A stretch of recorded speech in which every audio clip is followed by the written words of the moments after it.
Hey guys, welcome to this new video. So as always, put the video in 1.x or 1.5x or 2x speed so that you can save some time. And straight away getting on to this topic of the video, that is how did I earn money while I was in my college, and also how you can also maybe inspire from some of the things that I did in order to earn some bucks while you were in college. I passed out from my college in 2019. That was like 2 to 3 years ago.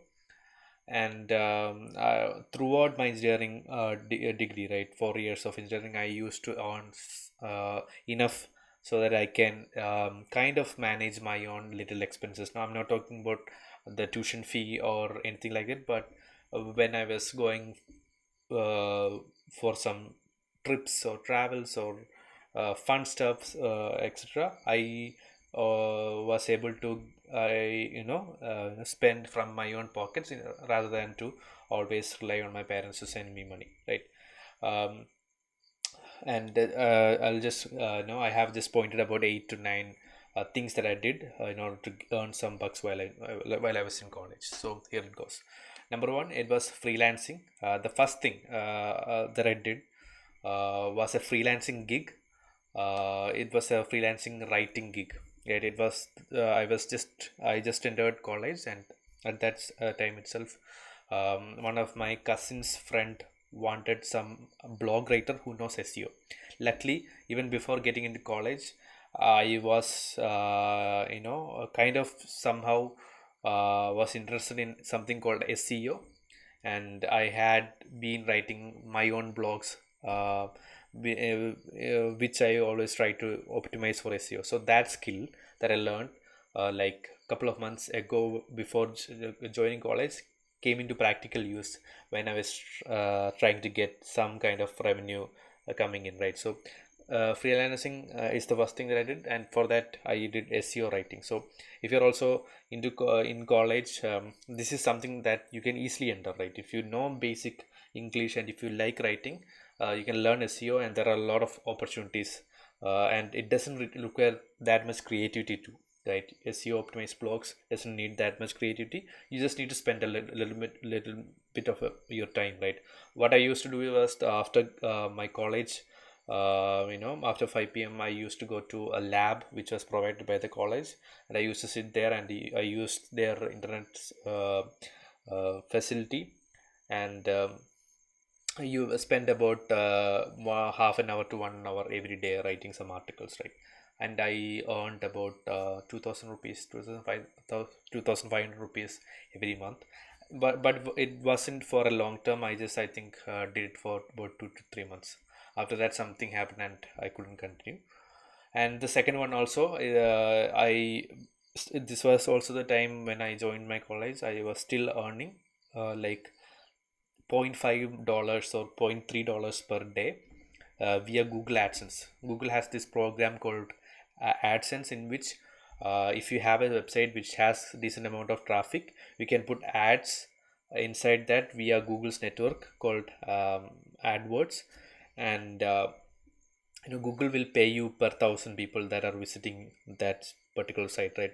At that time, if someone visited my website, if some thousand people visited my profile, my website page, we used to get about $0.3 or something like that. So we were doing a lot of blogging, and we were earning something around point 0.3 or point 0.4 $0.5 per day, right? So I used to always calculate, okay, how much is this $0.5? Right now it's 35 rupees. That's that's the time when I learned how to convert from dollar to rupees real time. I still have that skill because I was exposed to Google AdSense at that early stage. And then the third one was affiliate. This is the biggest chunk of revenue that I was earning while I was in my second year of college. This is due to another factor. It's because that me and my brother had built a big huge meme page called Dude, which had about 4.4 million followers. Very huge, literally huge. This happened during that period, 1 to 2 years in my engineering time. So what happened was that we also got some partners, affiliate partners, in which they asked us to share their articles in our page, which had immense reach. And per thousand people clicking on the article and reading that, they also did some kind of payouts to us. From this, at the peak time, I used to earn 2 lakh rupees per month, right? This is huge. This also helped really much, to form the business that I'm doing right now, that is a digital marketing agency. So that's another story. I'm just focusing on this thing. I'm not sure if you'll be able to do the same thing right now, because the organic reach of Facebook and Instagram is very low, and you cannot promote articles from third party publishers and earn as much as what we used to do back then, right? So this is something that you can try, but might not be relevant now. And also, talking about affiliates, I also earned the other way. Amazon has this program called Amazon Affiliates.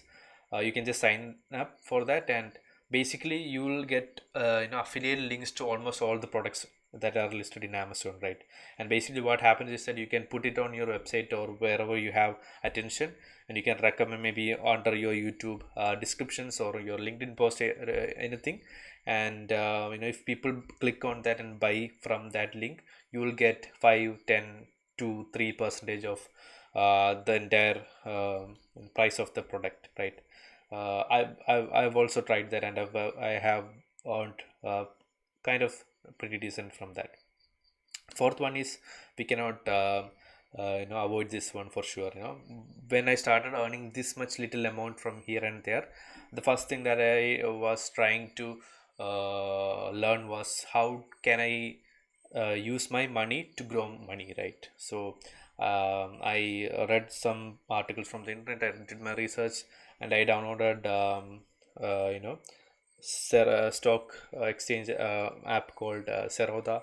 And also I read about SIPs, systematic investment plans, in which every month a fixed amount will be taken from our bank, will be put in some mutual funds automatically, right? So SIPs I started very early on, and also stocks, I started buying stocks using the money that I was getting, right? So that still is one of the best investments that I've made, right? It's like 4 years back, buying stocks 4 years back, looking at it right now is really huge, right? So that gave me an early advantage too. Fifth one is crypto. Back in 2017, there was another crypto boom, and I bought it. I bought Bitcoin when it was about 3 lakh rupees for one Bitcoin. I bought it for about 3,000 rupees, and but uh, you know I uh, I hold it on till the Bitcoin was about 18 lakh, but then suddenly the legal thing, and suddenly government banned Bitcoin and it crashed back, and but I sold it. I made a little bit amount of profit back then. But I right now think that I should have hold on to it, right? Obviously the reasons. And sixth thing is interesting.